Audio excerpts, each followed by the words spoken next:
My guest on this episode of the Good Growth podcast is the former Executive Vice President of Customer Experience and Product Strategy at The Economist, Anna Rawling. As we continue our theme of innovation this series, Anna speaks on how she led her teams through the ever-changing disruptive media industry, through listening to the customer and using customer insight to make sound decisions. Listen on as Anna also talks of her passion for using her leadership roles to foster inclusivity and diversity in business. Anna, warm welcome to the Good Growth podcast. How are you keeping? Hi Dan, I'm good, thank you. Good. Working from home in the north of England, but yeah, otherwise good. Still working, so that's all good. Yeah, absolutely. Well, great to have you on.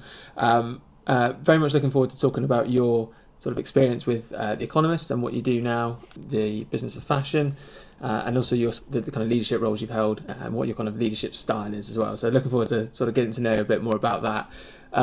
But to start off then, I guess with your time at The Economist, you spent over sort of 15 years there. You held a number of different roles, and particularly in your time as Senior Vice President around the customer retention aspect and then Executive Vice President around the customer experience, your industry was going through quite a lot of disruption. So then it was really crucial for The Economist to adapt and change and innovate in order to get through that period.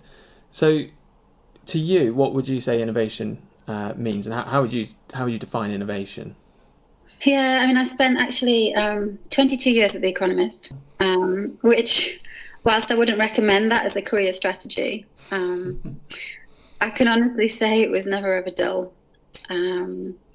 So yeah, the media industry, obviously a huge period of intense disruption, which I think actually began at the end of the 90s, when we launched our first website at The Economist. And I'd argue that we're still going through that 20 years later, but I think in the early days we thought of innovation as frantically trying to keep up with technology. So I remember in the early 2000s, our CEO at the time, he gave a town hall in which he shared one slide containing a picture of a tsunami to tell us what we were up against in terms of the digital revolution that was we were at that point living through. And I think back on the fear of being swept away, media companies have focused too much on digital innovation for the sake of digital innovation. And I think the problem for the media industry is that's resulted in hefty costs, both in terms of technology and people, that haven't necessarily been reflected in the value that they return for the business. Having been through that journey, I now like to think of innovation as a process of continual evolution that delivers value for both the customer and the business. And both ends of that equation being equally important, which is especially true for media, I think. Yeah. That may be a big, shiny new idea, such as news via virtual reality, which I doubt actually, but it could be that. Mm-hmm. Or something like taking a radical decision to use a templated web platform for your customer-facing website and innovate in that way, saving costs for the business that can then be deployed for something else.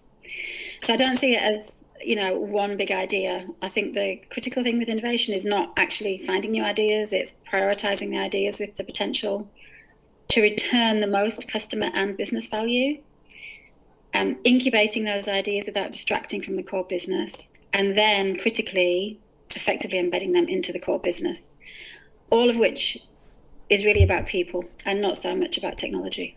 Okay, so very much a continual process, really. There's not, in your opinion, and I imagine many others as well, it's not a finite sort of process. Innovation is essentially that you're continuing to adapt and change based on what the sort of the demands are of your customers and the business. Absolutely. I think it can be, something as simple as what piece of marketing technology do we need to enable us to personalize content to customers? Mm-hmm. And I think that needs to be thought of as innovation, because on the face of it looks quite simple, but in reality, embedding that capability within a business and the processes around it and also the resources around it are actually quite difficult. And I think sometimes that gets overlooked with innovation. So sort of moving on to how then your experience of how you use innovation to engage customers. You had quite a big acquisition strategy piece during when you were sort of the senior vice president role around the customer retention, and that goal was primarily to engage audiences, your readers, customers that you already knew, which is quite an interesting approach, because often the perception is you've always got to go after the new and you've got to attract new customers. So how did you sort of decide upon this approach, and why was the focus more on engaging your existing customers that perhaps just weren't, I guess, what you'd call your hot leads, rather than, you know, those sort of more casual readers perhaps, or your warm leads, if you want to define them like that? Yeah, absolutely. I mean, I think in marketing, it's always easy to get carried away with finding new audiences. You know, the brand acquisition, it tends to be kind of like the slightly more exciting stuff to work on. But really, the way I look at it is that you should kind of ladder up an acquisition of new audiences should be the icing on the top of the cake. Because otherwise you end up not being as cost efficient as you could be. So I think two persisting challenges for subscription-led media companies are actually how to engage and convert what is often a fairly large universe of web visitors. The thing that all media companies have is a wealth of content, and that is normally very good at attracting a fairly large universe of web visitors. And I think really paying attention to engaging and converting those web visitors is critical. And it's difficult to do the two things in order, because you need to be doing both at once, but to focus on that really ahead of acquisition activity. So at The Economist, we took the decision that actually engaging and converting web visitors and also retaining and winning back those readers were two challenges that could really be tackled in one. So we created an engagement and retention team. And the job of that team is to increase reader revenue from our digital audiences to, at that time, offset the decline in ad revenue. And that began with focusing on engaging on an onboarding experience for both registered users and trialists, so people who had paid us some money, but also people who had signed up for free. And that was very successful. We found that nurturing people through those journeys was a valuable thing to do. And then once we'd done that, we spent a lot of time actually working with Good Growth on optimizing the registration and conversion funnels. We did lots of retargeting via social media. And of course, everyone's favorite, paywall testing. Yeah, paywall testing is it's always good fun. Avoid it if you possibly can would be my advice. So you just touched on the sort of what you did with Good Growth. Actually, that leads nicely on to I guess what I'll ask you about now is that, so your sort of belief really is, as you already touched upon, is very much sort of promoting and championing the voice of the customer, and that's formed a part of your own personal vision in terms of to drive growth for The Economist. Quite nicely lines up with what Good Growth looks to offer to their clients. So then, how did the partnership with Good Growth help you towards achieving that vision, and help The Economist achieve that vision? I think the biggest challenge in that customer experience role was the number of stakeholders that I had to keep happy in that role. So I was working across editorial, circulation, marketing, client solutions, technology, and data, which inevitably involved managing conflicting priorities and also lots of different opinions. So the work that we did with Good Growth really helped me put customer insight at the center of what we were doing in customer experience. So to understand more about the customer's pain points, more of what they needed, and that helped us define the priorities from a customer's perspective, and then test out things around those priorities. And the fact that we were testing then took a lot of the debate out of the process. So instead of debating never-ending debates about things, sometimes particularly relating to paywalls, actually. The argument would be, well, this is what the customer's telling us. Let's not debate it, let's test it, and then we'll come back and see what the testing tells us. And that really enabled us to make better decisions a lot quicker. That sounds like a huge challenge, having you've got a lot of senior people around you from different teams, and who themselves have got a lot of experience and probably success as well. And so being able to just convince them to essentially put their opinions to one side and prioritize, okay, this is what our customers are telling us. I guess that helps. What Good Growth could give you there helped sort of just give you that ammunition to say, just to sort of help, park your opinion for a moment. How about we give this a go? Absolutely. I mean, not just opinion, but also conflicting. And this is the challenge that the media industry's been going through, right? Conflicting targets, and targets that we were often could be missing. And so actually putting customer insight and data and testing at the heart of that was invaluable. Just to kind of get your thoughts more on the broader digital media industry then. As you sort of touched upon, it is a disruptive industry. It's been a disruptive industry for a number of years, just through different as technologies evolved and as customer behaviours evolved.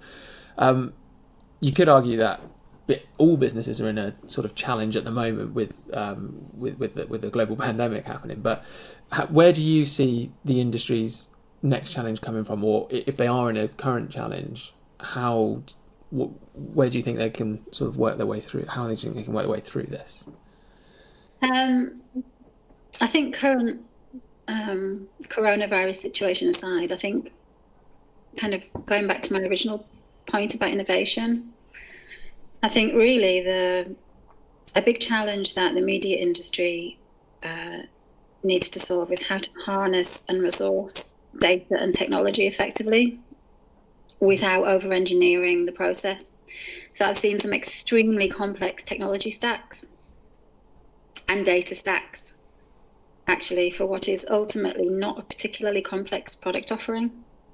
So it absolutely isn't rocket science, but I think in the digital revolution, a lot of the technology that we're using, the data that we're using and the processes that we're using have been over-engineered. So I think there's an argument to strip a lot of that back. So we're not drowning in data, and we've built marketing and product capabilities that we have the resources to effectively leverage. So that there's that cost element is better managed. And then I think the next thing the industry will do is start to focus less on digital innovation for the sake of it, but begin to focus on building what I would call intelligent databases of brand fans, which can then be monetized through a suite of services relevant to those fans. So that may be different types of content, it may be product development, or increasingly, I think, third-party partnerships. Okay. Great to get your thoughts on that. Thank you. Just to move on now to, I guess, so your current role. So you're head of growth marketing at the Business of Fashion. But before I sort of go into your sort of leadership experience, can you just tell us a little bit about that role and the kind of things you're doing and looking to achieve in that role? Yes, I mean, ultimately grow revenue, particularly reader revenue. So the Business of Fashion are going through a process of scaling. It's a very exciting time. I was very fortunate to end up there after I left The Economist with kind of no idea of what I was doing or why I was doing it. I just thought it was time to leave. I thought it was like a now or never moment. So yeah, Business of Fashion, we have a growth scale-up strategy that I'm helping them deliver through the use of more intelligent marketing. And so yeah, finally, you describe yourself as an inclusive leader, and that immediately strikes me. Kind of, a lot of questions sort of come to mind in terms of how do you look to, what kind of culture do you like to foster then as a leader? Sort of touching on you more personally, how do you like to, I guess, engage your team and just essentially, bring out that culture of inclusivity? Yeah, I mean, I think the important thing to me, when I started at The Economist back in the 90s, I hadn't been to Oxford or Cambridge. I didn't have a particularly good education. I kind of managed to somehow get a degree from a polytechnic. And I turned up at The Economist and found that I was always the least educated person in the room. My writing's not very good. I never know where to put an apostrophe. So at The Economist, that was quite intimidating.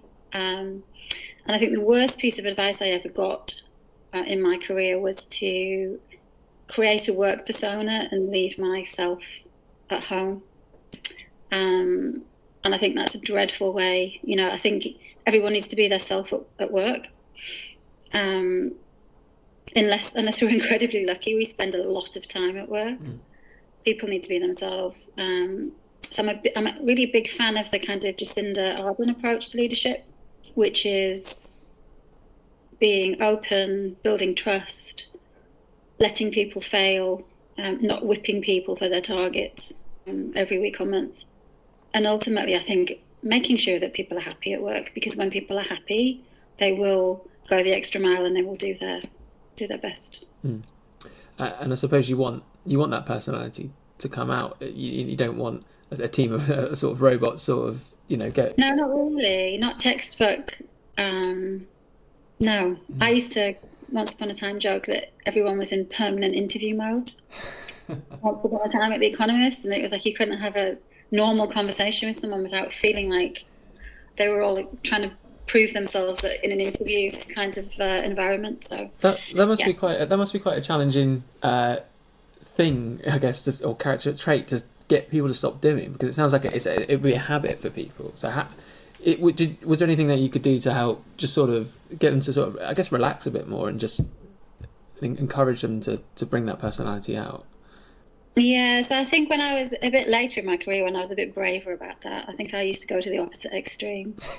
So I'd walk into meetings and say something really stupid, or just be foolish, and just to try and kind of swing the pendulum in the opposite direction. Quite often when I first had children, and it wasn't really okay to talk about your children at work, and you're supposed to tiptoe away at 5:30 and pretend that you weren't going, weren't rushing to pick them up. I just got into a habit of standing up in the middle of a meeting if it was running over and saying, "Sorry, I've got to go and get my kids." And I think setting that example enabled other people to kind of do the same. Yeah. So, more broadly, then, what would you like to see more of from businesses to help encourage that inclusivity within their environment?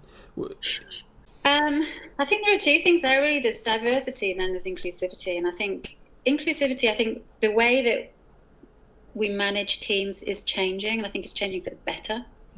And I think more women in the workplace are helping that, actually.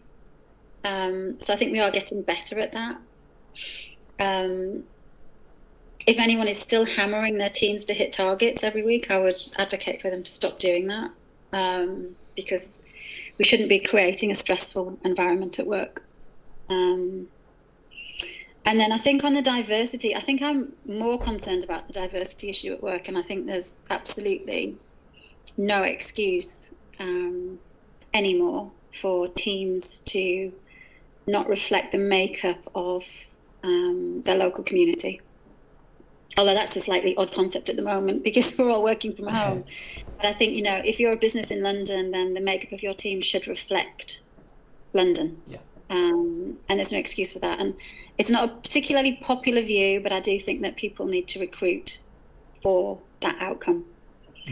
So rather than hoping it will happen over time, I think businesses should be taking a bold stance. And they will upset some people by doing that, but I think they should be recruiting in a way that ensures that they reflect the community that they're based in. Yeah, and I'd like to get your thoughts on this as well, actually, because one of our previous podcasts was with Margaret Madonna, who's one of the co-founders of the Pipeline, who very much sort of promotes. No, Margaret. Yeah, so she promotes diversity in the workplace and things like that. And she was saying, not just, I mean, to your point around, your workplace should reflect your community in terms of who you employ and the diversity that represents, but also just highlighting that it actually benefits the business having that diversity of culture, gender. It brings different ideas to the table rather than, I guess, a sort of, if you go for your more traditional male-dominated environment, for example,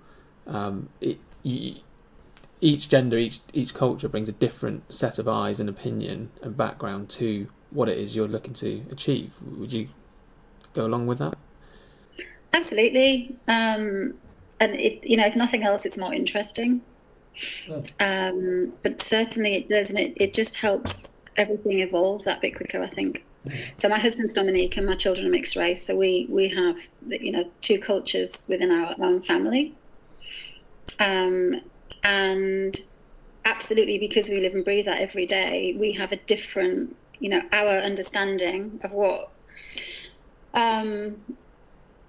kind of living as a diverse family in the world means is just moved on that much quicker. And I think it's exactly the same for teams. So I think having teams that can bring different perspectives to the team is better for the team themselves. It's more interesting. I think it helps make better business decisions, and also helps you serve your customers better. Anna, thank you very much for your time.